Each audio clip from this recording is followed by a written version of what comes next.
This is the Norris Group's Real Estate Investor Radio Show, the award-winning show dedicated to thought leaders shaping the real estate industry and local experts revealing their insider tips to succeed in an ever-changing real estate market. Hosted by author, investor, and hard money lender, Bruce Norris. Hey everybody, it's Aaron over at the Norris Group, and today we have Amanda Hahn and Matt MacFarland with Keystone CPA. So this is a revisit.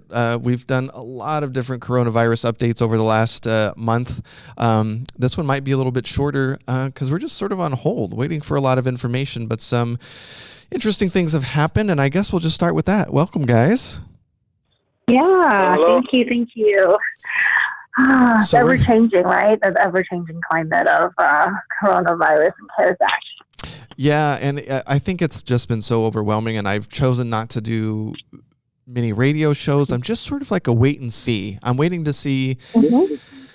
What's frustrating at the federal, state, and the local levels is everybody's sort of layering on these risks, and it's mind-boggling to watch. I don't take politicians seriously when they try to just be cute and deal with something that sounds really sexy on paper, but then you're like, what are you doing? Like, that doesn't make any sense because you're messing with contract law. I don't even understand how you want that to work. It looks cute on a resume, but not doable. So anyway, right. I guess let's start at the federal, from the federal level. Since we've talked for several weeks ago, what's been some of the second round of the payroll protection program has come around. So that's been interesting, and some more business has been funded. I can only imagine round 3 is coming, but they've made some updates. You sent me an email this morning saying there was something that the IRS was looking at. Please share. So, I think when we did a couple, the last radio show and a couple of podcasts we did before, at the time, mainly people were focused on applying for the loan, right? How do I apply? How do I calculate the loan amount?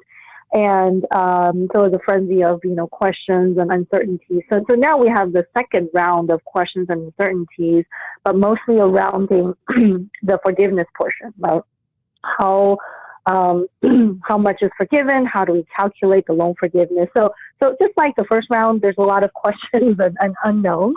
So things, answers to those questions are coming out almost on a daily basis, but that's where people are at. I think, the investors and the businesses that applied or were eligible for PPP loans, most have applied.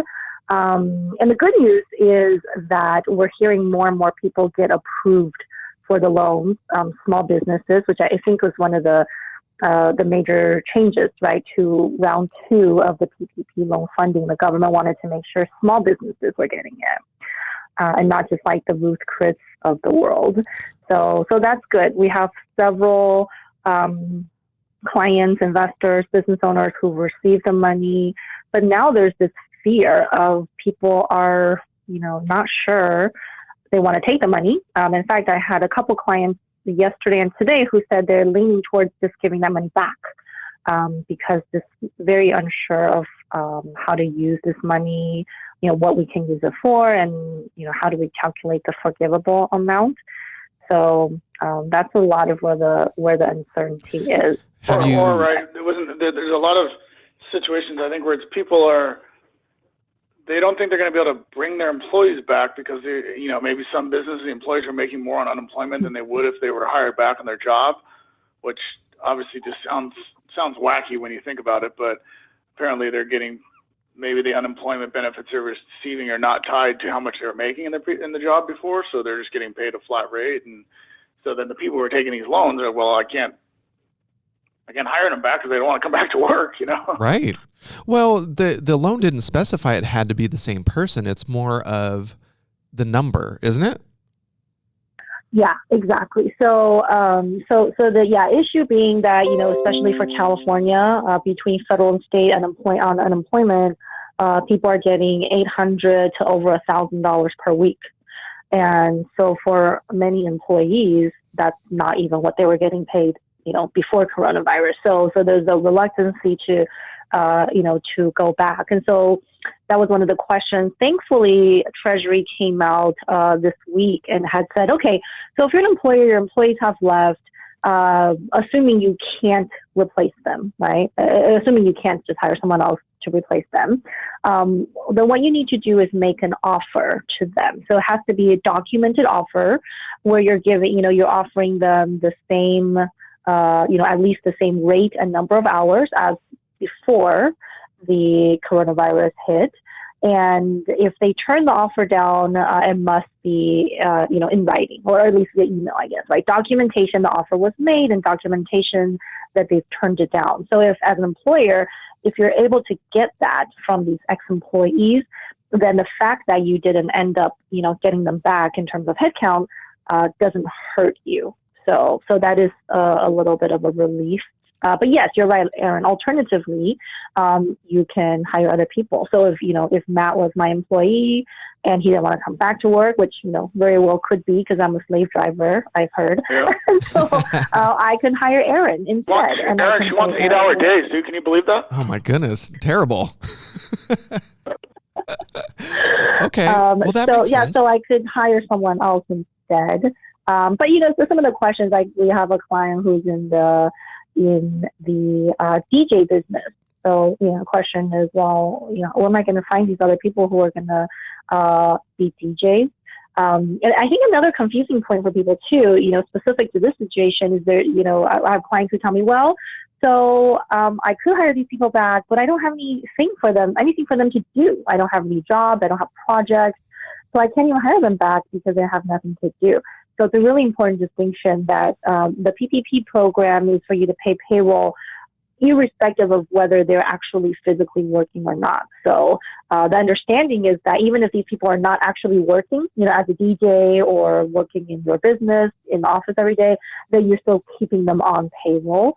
So just because you don't actually have work for them, that's not a problem. You can still pay them for it.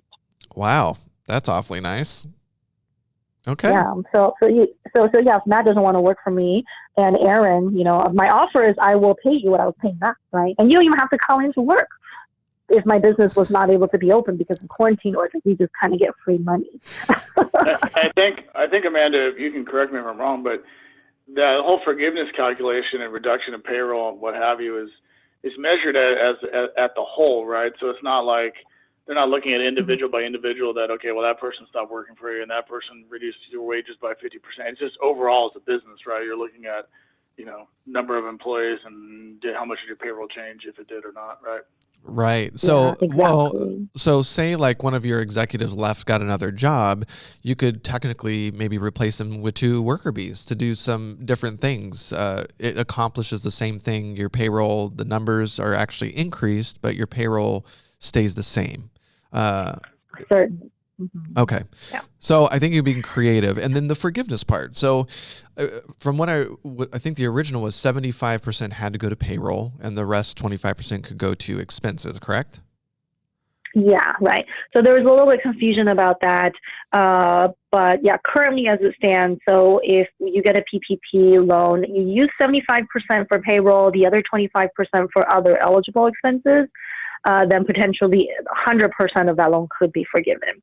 But if payroll is less than 75%, then there's a reduction calculation in terms of how much could be forgiven. And that's why, there's key to, you really want to try and spend at least 75% of that to be on payroll expenses. But, practically speaking, what we're seeing a lot is, again, some people don't want to come back to work. They are on unemployment already. And as a business owner, though, right, you still have expenses like rent and overhead and software and just general expenses. So the Senate, a couple members of the Senate is trying to put together a bill to reduce that percentage to about 50%. So saying, okay, instead of 75% having to go to payroll, can we reduce it so that if 50% goes to payroll, the other 50% goes to these eligible, business operation expenses, then the forgiveness part won't be decreased. So we're in a waiting pattern to see if that gets passed or not at this point. Hopefully it will pass. I think it gives business owners a little bit more flexibility. Because again, the payroll part, it's sometimes difficult to get employees to come back or even hire new people when, a lot of people are preferring to go unemployment. Yeah, they just want to stay at home because they may be scared. Like, I get it. It's so complicated. And you have to really make sure that you're keeping track of exactly how you're spending the money. And I guess I definitely am concerned. Could they come back they're clearly changing the rules to be more flexible, but could they come back and say, yeah, you know what, we just decided it's not going to be forgivable. Like, we're going to go ahead and need to convert that to an actual loan. Aaron, they can do whatever they want. Yeah, it is. It's a little concerning. And, when does that forgiveness happen? I don't know.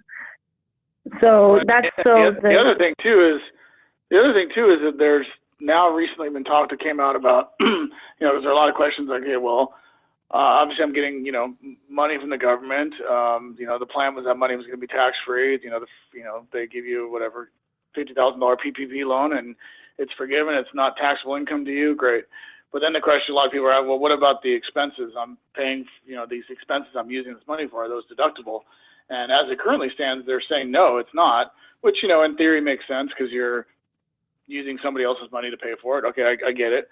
But if you actually run through the math, if you do it the way they're currently writing it, then it actually, the money that you get ends up actually being taxable if you run through the math calculation. So it's kind of, something's not adding up, obviously, and so I know the Senate is talking about trying to change that, and then, the ASCPA is also putting in some push to get that changed so you can deduct the expenses, because otherwise, the money that, you get is actually end up paying taxes on it. So the good news is we have all year to figure it out, right? Right. Yeah. Well, so yes and no, right? The what I was mentioned earlier, we have clients who are thinking, well, maybe I'll just give the PPP loan back and go on unemployment or go back on unemployment myself, right, as a business owner. And there's that uncertainty. It's like, okay, let's say I took out $20,000 of a loan and I've paid it to myself, I paid it to the employees, and that's all great. But what I've given up is unemployment in the interim, unemployment income. And so what happens if I don't even know until later this year whether the loan is forgiven, right? If it's not forgiven, then I paid my employees maybe to stay home and do nothing. And I'm still on the hook to pay back the government this money, right? Albeit 1% interest, but that's still my money. So there's these really kind of more, specific real world issues that we're seeing as we talk to different clients who, on the face of it, it's like, wow, congratulations, you got the loan. But now they have this headache of, oh my gosh, well, how am I going to spend it? And am I going to get it forgiven, right? I don't want to spend money that's actually not mine.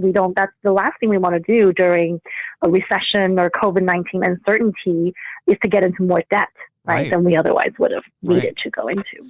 Well, and to that point, as you understand it, if you get this loan and you use it as specified by the rules, so let's just say 75% has to go to payroll. If you're able to document that, is that your understanding that the loan in its entirety can be forgiven if you use it correctly?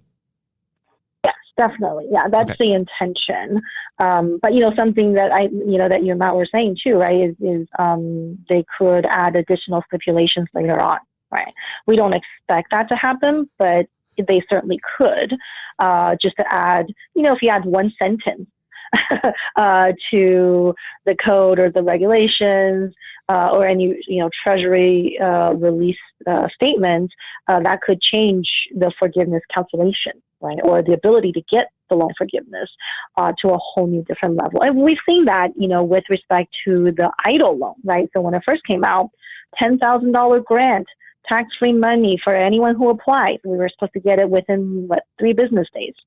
And then one day they just said, oh, actually that $10,000 is limited to $1,000 per employee.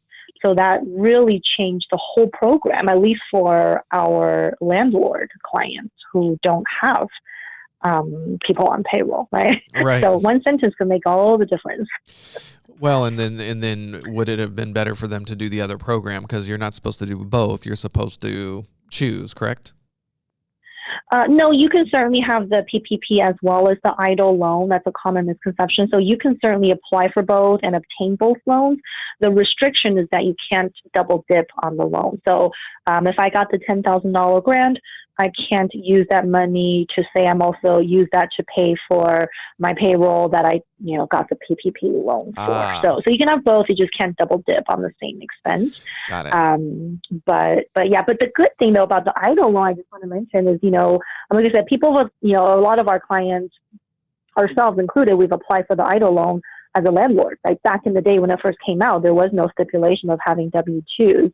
So they've made that change to say only available for W-2s. But in the last couple of weeks, maybe last 2 weeks or so, we've had many clients who've told us they received the EIDL loan, although they've never had any employees. So that's some good news, right? Even though they changed the law, but it looks like the system didn't catch up. So some of those older applications still got funded, even though the landlords didn't have any employees. It was pretty crazy how quickly the money ran out the first time. And I just have a feeling, and I understand, I got a lot of feedback as far as if you were with a smaller community bank and you had a depository relationship, you were much more likely to get in line to at least get through the second round. But if you're a really small business and you don't have a good bookkeeper and the kind of backup information that they're going to ask for, you might not really be prepared for being able to process the loan. So I think there is going to be a round 3. And unfortunately, I think the people that will be covered mostly in the round 3 are probably going to be the really small businesses. I think minority owned businesses. I see the effort at the federal level to really sort of address the really small businesses with very few employees, just because they're not like Ruth's Chris ready to step in, or an NBA team. I mean, it's been pretty funny to watch the people that are like, just kidding, we'll give it back. So I don't know. But it is good that it's coming. Can you blame them? It's like, hey, free money from the government. Who's going to say, no, I don't want that? Yeah, well, I mean, I don't know who would say no to that. So, yeah, you sort of got to do it and just be careful and use it wisely. At this point, I'm just really interested to see how the states end up rolling out. I've had to travel, unfortunately, to Florida. I'm going to have to again this weekend. And it's been really strange to travel. There's like nothing open in the airports. The airplanes are close to empty. When I was flying back from Florida the last time, I had to, in Dallas, 2 of the planes broke down back to back. So I was in Dallas for, 5 hours. And finally, the third plane worked, so I was able to get back to California. But even still, combined planes, because 2 broke, the plane still wasn't full. It's really strange to watch.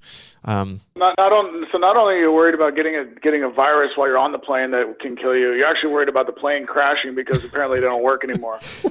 Maintenance people aren't working. Yeah, maintenance people decided to go on unemployment because they're getting the pandemic unemployment bump, right? They're making more money. No, yeah, I mean, it's true. So if you're maxing out at, what is it? Is it $450 a week or $900 a week? So my understanding was it's the federal government, I think, is $600 a week plus the state. The amount from the state can vary. So the highest I've heard is over $1,000 a week. So probably for someone who was on, maybe like a little bit higher payroll previously. But yeah, I mean, that's a real problem, in terms of just people getting paid more for not working. And, there's really not a whole lot of incentive to return.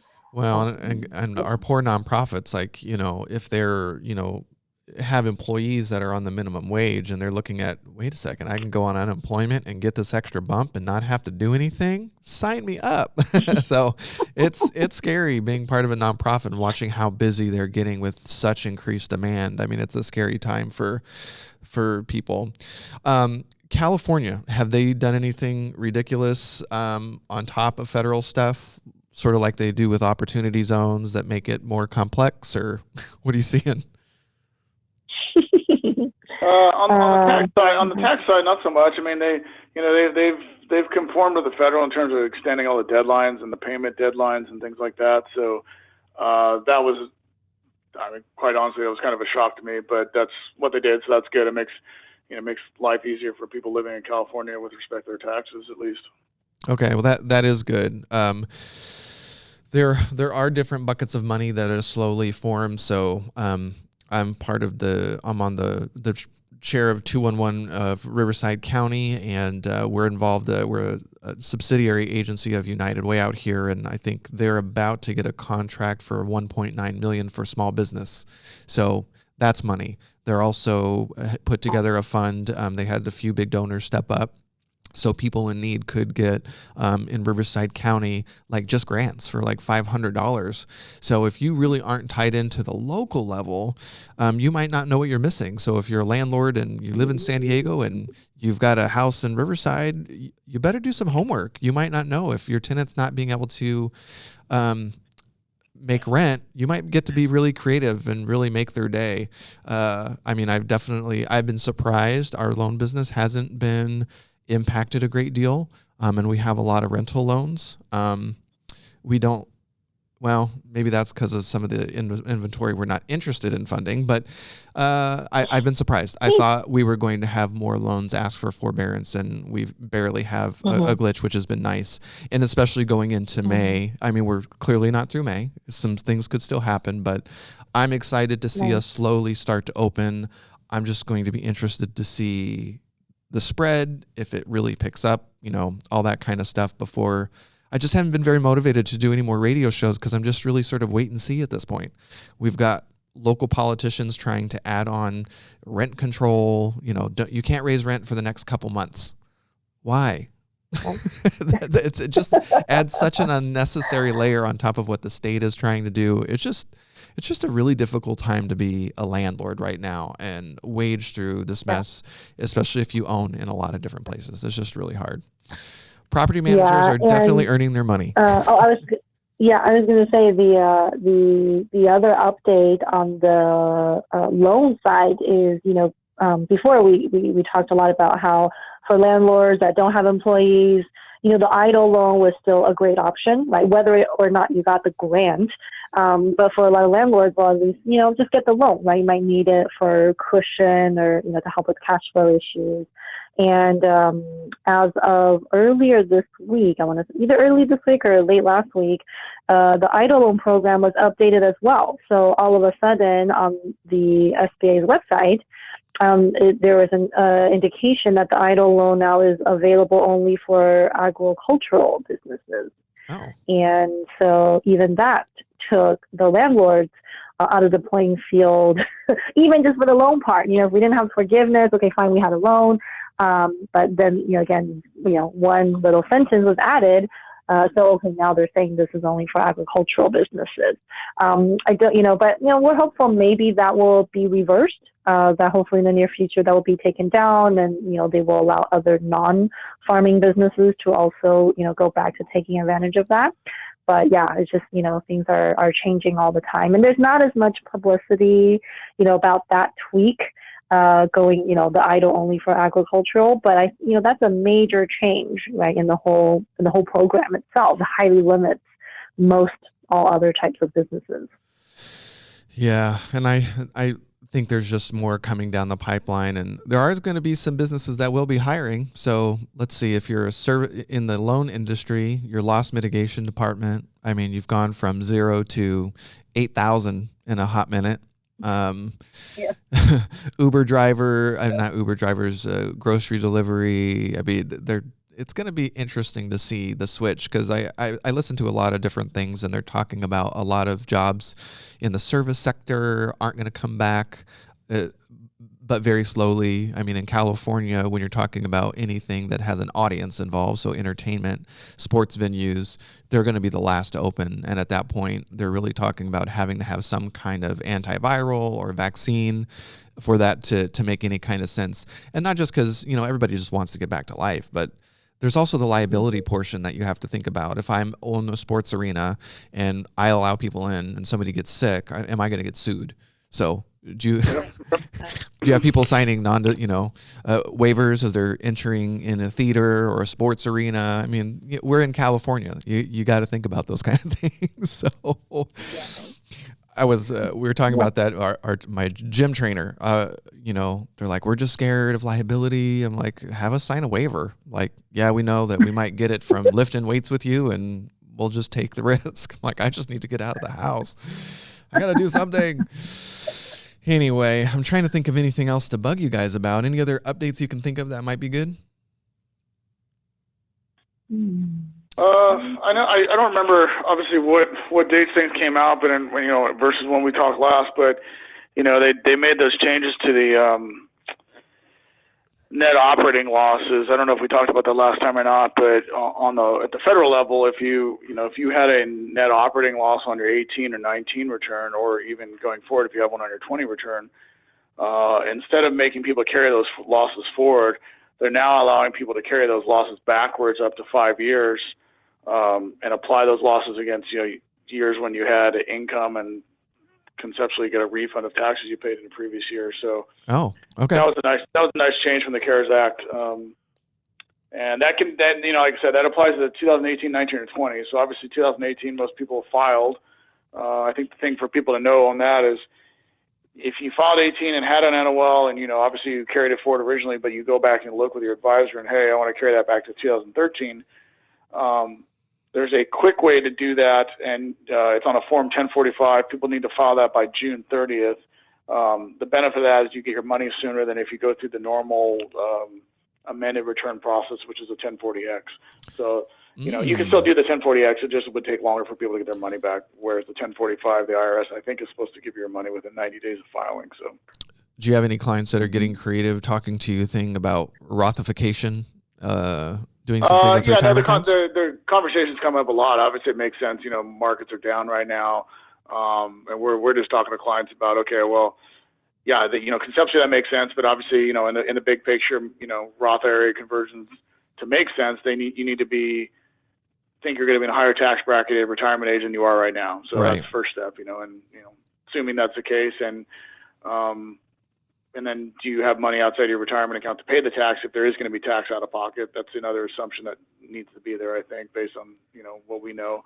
And the other thing is just managing tax brackets, because when you do a Roth conversion, you don't have to convert everything. You don't have to convert your entire IRA. You can pick and choose how much you want to convert. So you can convert X amount this year, X amount next year. And we see people doing that to kind of stay in the same tax bracket. So they're kind of managing their brackets a little bit.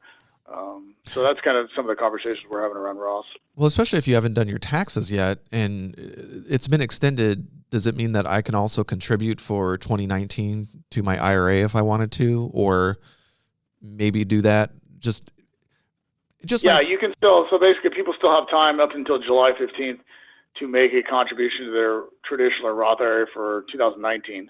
So they extended that deadline. The only thing with talking about a conversion now is you kind of have to know. You think about what your 2020 taxable income is going to look like, because the one caveat is that a couple of years ago they changed the rule that you used to be able to kind of do a conversion and you have some time to undo it if you just determine that hey, numbers didn't work out the way I wanted them to, or what have you, right? Mm-hmm. Well, now if you do a conversion, there's no undo button anymore. So really? You do a conversion, you're stuck with it. So a lot of times we tell clients, let's wait till November, December to pull the trigger, because then you have a full year's worth of information to work off of. But obviously the con of waiting until the end of the year is that, with market values down right now, might be the better time to convert. So, instead of something that was worth $40,000 3 months ago is worth 20 or whatever, or it could be worth 40 6 months from now, it'd be better to convert at 20 versus 40, right? All things being equal, but. Interesting. Well, now is just a good time to have a really good CPA on your side strategizing, because you're stuck at home, and what else are you doing, right? Are you guys busy? If you're not thinking about taxes 24 hours a day, there's something wrong with you. Do you guys have a lot of your clients? I mean, you guys clearly specialize in the real estate investor crowd. Do you have a lot of clients reaching out to you, having those conversations? Well, so not on the Rothification specifically, because, it's difficult to do these, conversions of real estate within a self-directed account. It's going to be, generally like converting a whole property versus not converting it. But yeah, we have a lot of clients contacting us about, the new depreciation rules, filing amended returns for carryback. Obviously all the loan things with respect to PPP and EIDL loans. So yeah, a lot of questions surrounding those. And we always encourage our clients too, it doesn't have to be a very long extended conversation, but at least shoot us a quick email so we know what's going on. And then we can jump in and advise, based on, the transaction or the activity, that people have going on. So, But you're right. Yeah, a lot of people are at home. So, thinking about taxes, thinking about finances. And this is a good time to do it, because otherwise when you're busy with working, with, investing, and taxes are generally not at the top of people's mind, like it is in today's environment. Exactly. Well, what's the overall sense that you're getting from your clients? Are people really stressed, really struggling, really scared? Any temperature? Well, I think, we have a couple clients who have a lot of real estate that are maybe C-class real estate that have, loans on the property. So I think those are the ones that are feeling the most pressure, right? Because they have to service the debt still, and they're, much lower income from the rentals coming in. So we have a couple of those. But a lot of our clients, have properties with little debt or properties that are in better areas, right, where the tenant profile is of higher income. So for a lot, no, I'm not hearing a lot of problems. In fact, the conversation is more like, hey, I'm not going to really sell that, but can I still apply for the government, any kind of government benefits? So I'm hearing that quite a bit too. So it's kind of, it's kind of all over the place depending on the investor, but certainly the ones that are more stressed right now are, more multifamily apartments or just, more C-class properties where a large percentage of the tenants are not paying. Yeah, I definitely have some investors. We don't have loans, but where entire apartment buildings have had conversations and all the tenants have agreed just to boycott rent. It makes me think of Mike Cantu. He has a saying he doesn't like owning. I think he was the one who said he doesn't like owning properties where the only thing separating the tenants is, a wall or something. So, in masses, it makes people, get together and make bad choices. And it's California, and it's just, I wish we could all sort of, if you can, you should, across the board. But what are you going to do? I am very interested to find out as this progresses. I'm interested to see in migration trends still. So for people, I have talked to investors that are thinking even more so about, I'm leaving. I'm done with California, not just because of coronavirus or rethinking their urban experience, but how the state has responded has them worried, and they just don't want that kind of risk in their life, and they want life to be boring. So, you hearing that as well? I'm glad you bring that up because you're right. I do have a couple clients who brought that up to us as recently as yesterday. Yeah. So first said, Amanda, I'm selling California properties. I don't want a 1031 exchange right now, or at least if I do, I'm not going to be in California because I listen to Bruce Norris. So I need a way to avoid taxes. So yes, we are seeing quite a bit of those right now.